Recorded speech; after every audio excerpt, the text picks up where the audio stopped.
Hello, I'm Buena. I'm Jamie. I'm Sif. I'm Brandon. Be proud of yourself. Love yourself. Healing is not linear. Bumps in your progress don't invalidate your past progress. I think if you can't make it through the week, just focus on the day. And if you can't focus on the day, focus on the hour or the minute.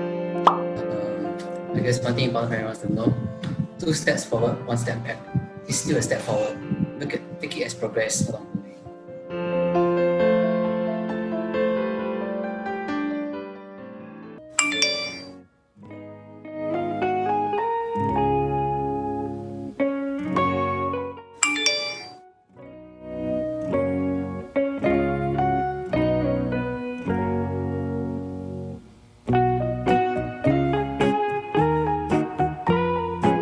It was probably in secondary school. They did the thing where they gather all the students in the hall, and then they got the counselor to come down and talk about stress and how to manage stress. And I think as a secondary school, as a secondary school kid, it didn't really matter a lot to me. Yeah, but that was probably the first time I heard about it.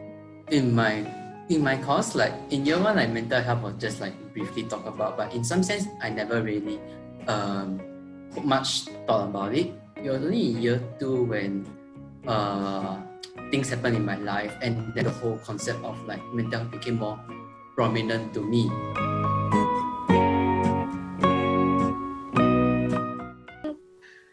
Okay.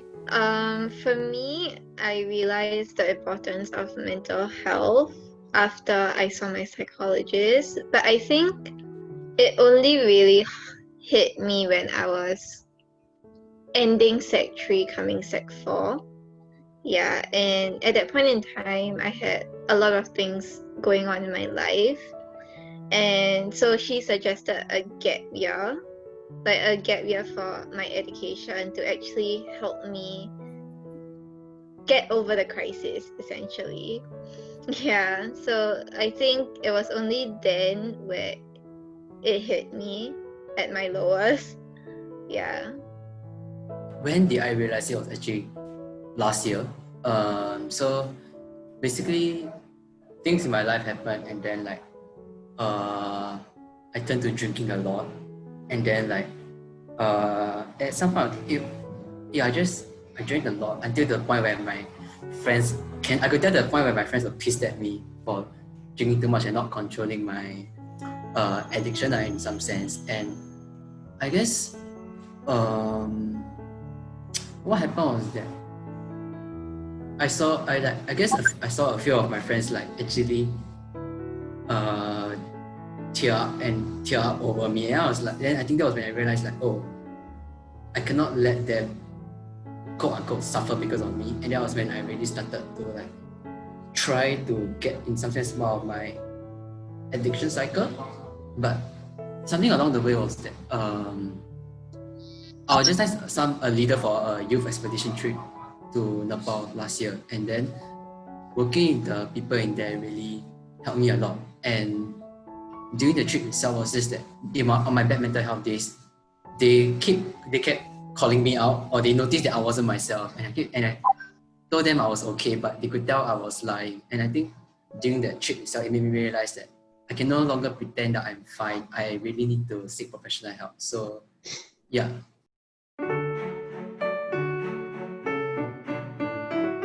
I feel like my biggest source of stress is myself, but there's a lot of factors affecting why I stress myself out so much. I think the biggest of those factors being my family and very recently my grades.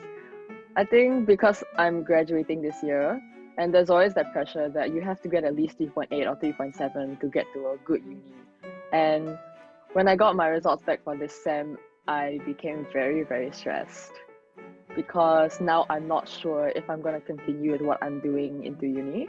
And that has caused me a lot of stress within the past few weeks. But grades have always been a very big source of stress for me. Yeah, as someone who always needs to do well. And I think a lot of people can relate. Personally, I can relate because I'm a perfectionist. So for me, not being able to like reach the goal, it's very disappointing. So I feel like it's due to like expectations of the people around me and myself that adds on to like the stress of school. As for me, I also same with Jamie. I'm also perfectionist because in my Sec 4, Sec 5 also, then I aim for like perfect score. So I am very stressed about that because sometimes I didn't get it, like a B, and then I'm like stressed out. I think the first time I realized that social media can really have an impact on your mental health was during circuit breaker. During circuit breaker, I'm sure everybody can relate. You will see two kinds of posts. One is whatever people are doing by themselves, or whatever people are doing with their families. And I've never been able to post anything that I do with my family, but every day I go onto Insta, I'd see someone posting like a very big, very grand table setting, saying like, oh wow, my mom cooked this for me, or like I made this with my dad, and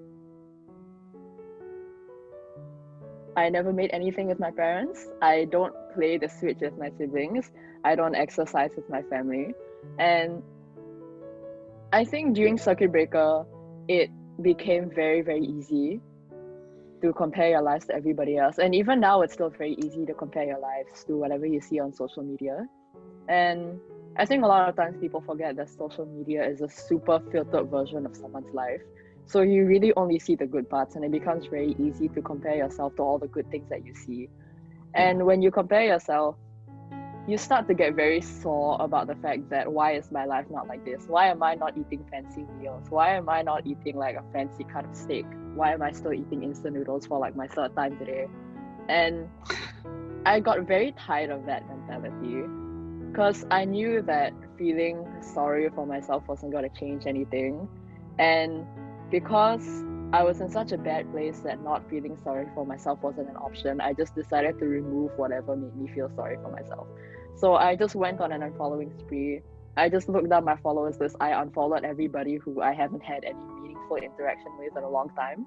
And I wouldn't say it brought me to nirvana, but like it really helped to remove whatever makes you sadder about your own life.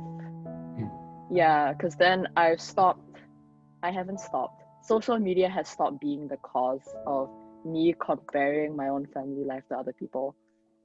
Yeah. I guess for me, something, one point in time, year two, also one cause of my mental health was like wanting social validation. Like, so in some sense, like,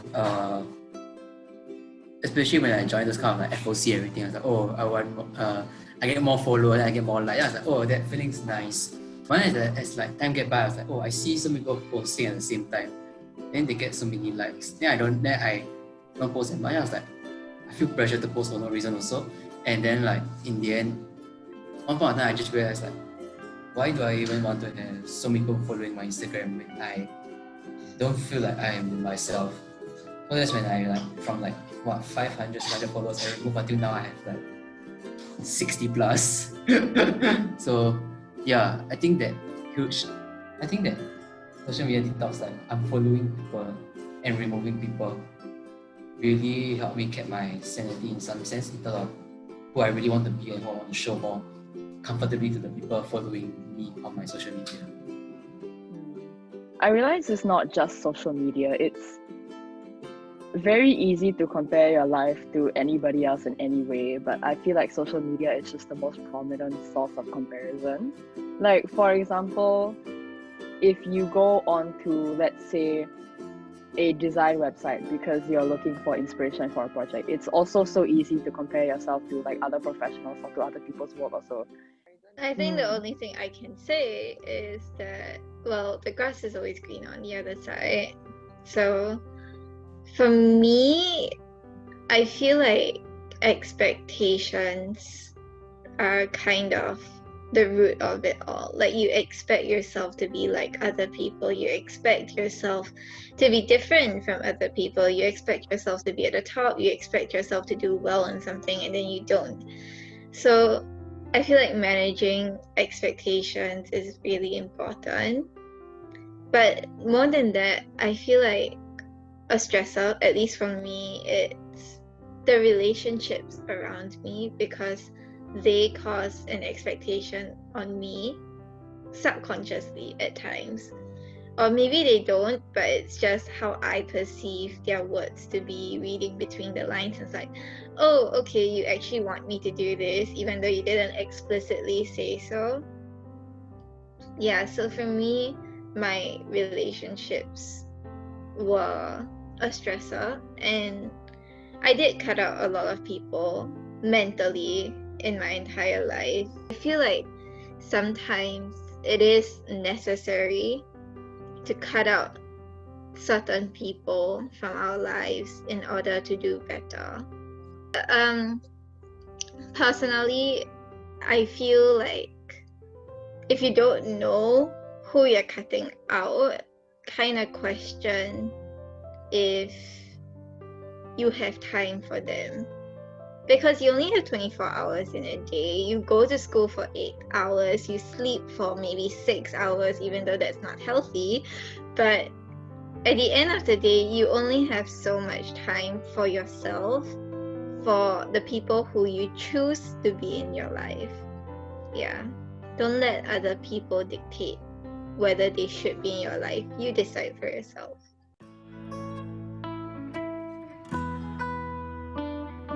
I cope with I go for martial art classes. I go for one is taekwondo and judo. Like, you know, you can like express your feeling, like hitting. I beat the shit out of people. Yeah. Cause we got sparring all those stuff. So yeah. Okay lah.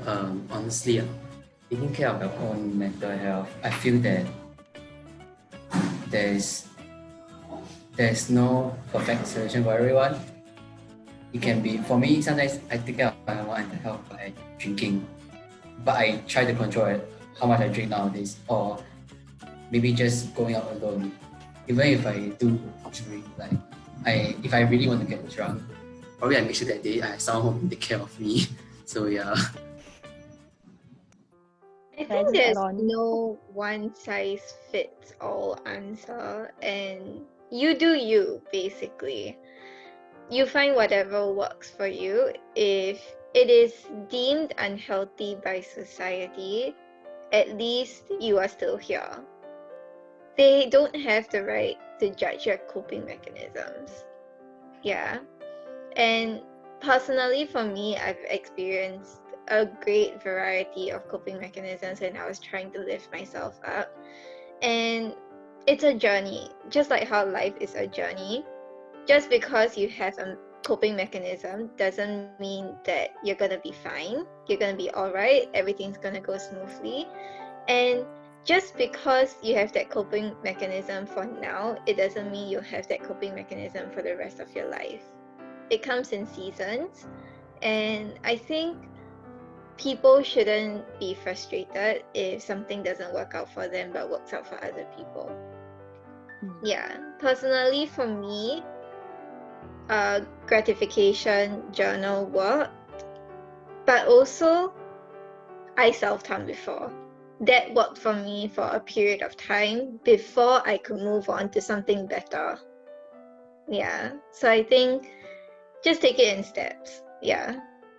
Small steps, baby steps should still be celebrated.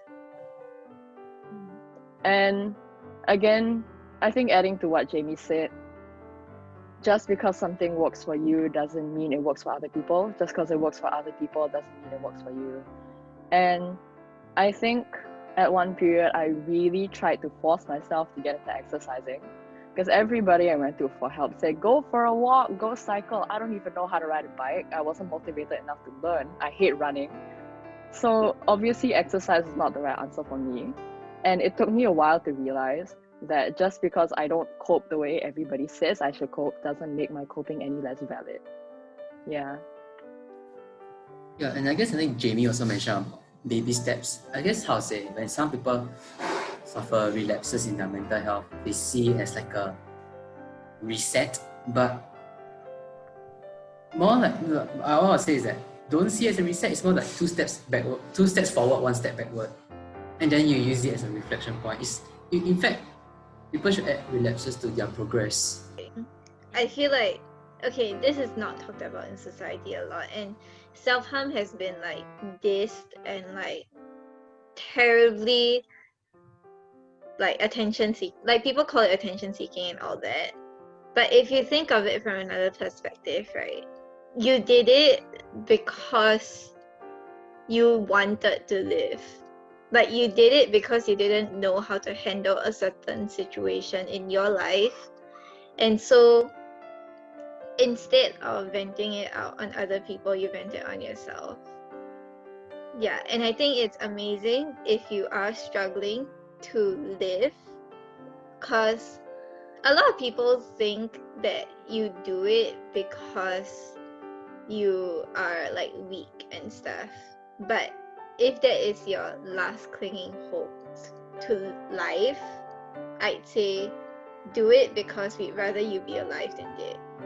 I think just as like a final addition to Jamie's point, something that I heard from a mental health professional a while ago, she said, if it helps you get through the season, then go ahead. But if it reaches a point where you know that it's really, really bad, then like seek professional help for it lah. And I think that goes back to the point of being honest with yourself. If you're telling yourself that like this is something that I have to do, this is actually what is getting me through, then again, no one has the right to tell you whether or not it's good or bad. But if you cannot tell yourself with full honesty that this is helping you and you're just doing it because you hate yourself so much, because you want to hurt yourself, and it's not actually helping you through anything, then that's the point where you have to seek help. Yeah, I think it's important to remember that healing is not a linear process, and mental health recovery is not a bed of roses. You're going to have ups and downs. You're going to have a lot of things that other people don't agree with. But you have to be honest with yourself and tell yourself, does this work? Does this not work?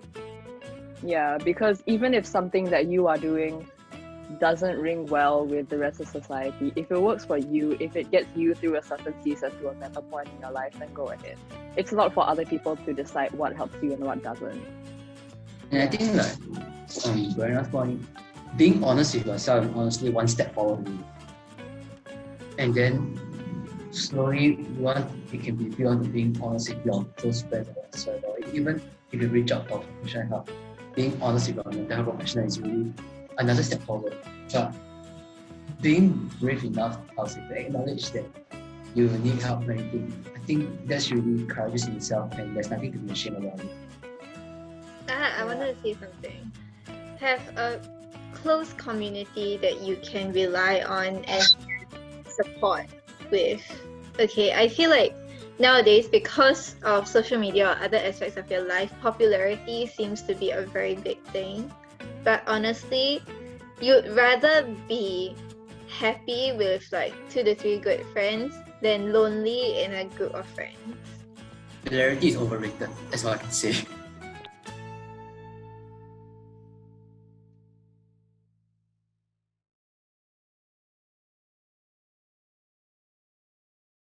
So I guess in conclusion, our discussion boils down to 3 things. Be honest with yourself. There's no shame in your coping mechanisms, and there is no shame in seeking help. Yes.